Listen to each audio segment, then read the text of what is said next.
अष्टाविंशस्तवकः रेणुकादिवर्णनं वसन्ततिलकावृत्तम्। अन्तर्वलक्षपरिधिभ्रममादधानो भक्त्यस्य पूर्णतुहिनद्युतिमण्डलस्य हासः करोतु भवतां परमं प्रमोदं शुद्धान्तपङ्कजदृशः प्रमथेश्वरस्य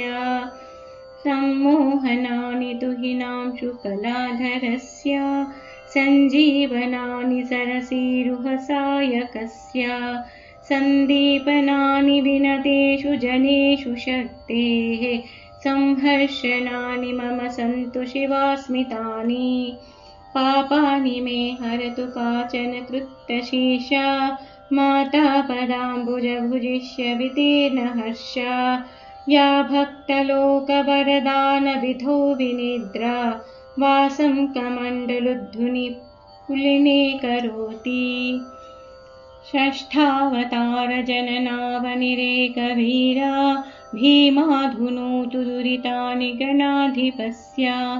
या भक्तरक्षणविधावति जागरूका पुण्येकमण्डलुधुनी पुलिने चकास्ति छेदाय चेद्गतरजा मुनिरादिदेशा चिच्छेद चेद्भगुणस्तनयः सवित्रीं दाह्यं शरीरमखिलप्रभुरीश शर्तिर्हृद्या विवेश च कथा परमाद्भुतेयम् पुत्रः प्रियस्तव शिरः सहसा च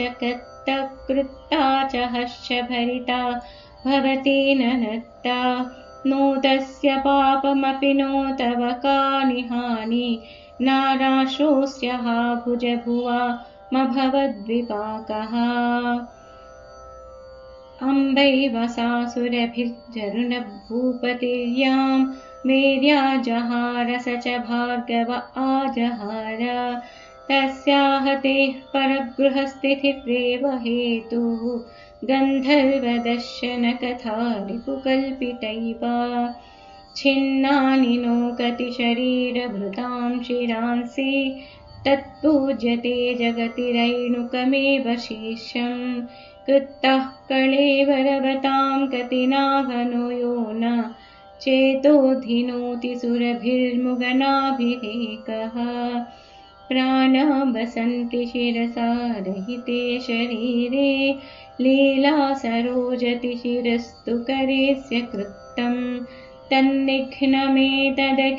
च धियैव धीराः पश्यन्तु नन्दनगरे तदितं विचित्रम् प्राणेश्वरी विधिपुरे लसतः पुरारे राङ्गीकरोतु शरणागतिमामम्बिका मे लब्धं निपीय यदुरोरुह कुम्भदुग्धं सम्बद्धमूर्तिरभवत्कविचक्रवर्ती अप्राप्य लोकरचनामनपातनेषु यस्त्रात्रयोऽपि पुरुषाः करुणाकटाक्षं नैवेशति किमपि सा जगदेकमाता भद्रा परा प्रकृतिरस्त्वघ्नाशिनी नः नाराका प्रबोधशशिनो हृदयोदयस्य नौका विपज्जलनिधौ पततां जनानां वेदध्वजस्य ललिता त्रिरुचिः पताका काचिन्ममास्तु शरणं शिवमूलटीका मौलो महेन्द्रसुदृशः सुमनोनिकाया संशोभिते सदसि मान्य इवाभिजातः रेणुश्च यच्चरणभूलभतेऽग्रपीठं त्राणाय सा भवतु भूतपतेर्वधूर्नः अम्बा वृणोति परितोऽप्ययमन्धकारो नात्मानमेव मम किन्तु कुलं च देशं शीघ्रं मदीयहृदयोदयपर्वताग्रे श्रीमानुदेतु तव पादमयूखमाली कष्टं धुनोतु मम पर्वतपुत्रिकायाः प्रत्यग्रपङ्करुहबान्धवकान्तिकान्तम् अम्भोरुहासनमुखामरमौलिरत्न ज्योतिर्विशेषितगुणं चरणारविन्दम् याशिञ्चितानि समरे गिरिशं जिगीषोः कामस्य हंसनिवहस्य निमन्त्रणानि धन्वन्तु मे विपदमद्रिकुमारिकायाः पादारविन्दकटकट्वणितानि तानि यः सर्वलोकमथनं महिषं जिगाय यस्यैव कर्मदमनं च तदन्तकस्य नारीनराकृतिभृतो महस्सस्तमङ्घ्रिं मञ्जीरनादमधुरं शरणं व्रजामि आपन्महोग्रविशरासि निमग्नमेतं दीनं त्वदीयचरणं शरणं प्रपन्नम् उद्धर्तु मम्ब करुणा परिपूर्णचेत्ते वित्तेशमित्रकुलनारितवैव भारः लोकाधिराज्ञिपतितं विपदन्धकूपे समृद्धतृष्टिमभितस्तिमिरच्छटाभिः मातः समुद्धरकृपाकलिते मृडानि पुत्रं करेण जगतामभयं करेण अस्य त्वदीयपदपङ्कजकिङ्करस्य दुर्भाग्यपाकविफलीकृतपौरुषस्य प्राणेश्वरि प्रमथलोकपतेरुपायं दीक्षस्वतारणविधौ निपुणे त्वमेव मृत्युञ्जयोरुमणिपीठतटी निषण्णे ताटङ्ककान्तिबहुलीकृतगण्डशोभे माणिक्यकङ्कणलसत्करवारिजाते जाते कुलाचलपते जहि पातकं नः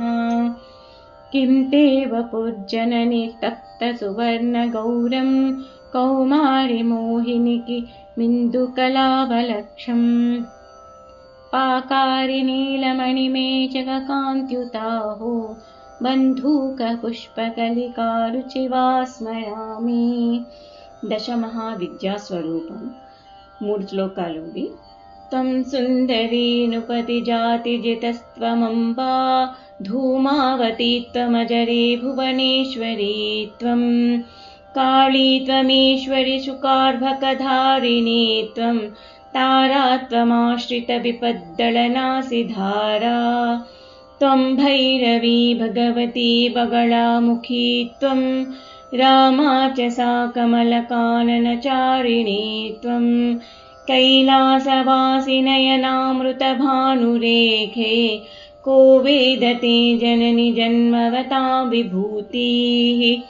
धुन्वन्तु सर्वविपदसुकृतप्रियाणां धुन्वन्तु चाखिलसुखान्यघलालसानाम् आवर्य भूरि करुणं पुरजित्तरुण्या चित्तं वसन्ततिलकाः कविभर्तुरेताः इति श्रीमहर्षिरमणभगवत्पादान्ते वासिनो वासिष्ठस्य नरसिंहसूनो गणपतिमुनेः कृत उमासहस्रे 28स्तवकः समाप्तः समाप्तं 7मं शतकं श्रीरमणार्पणमस्तु।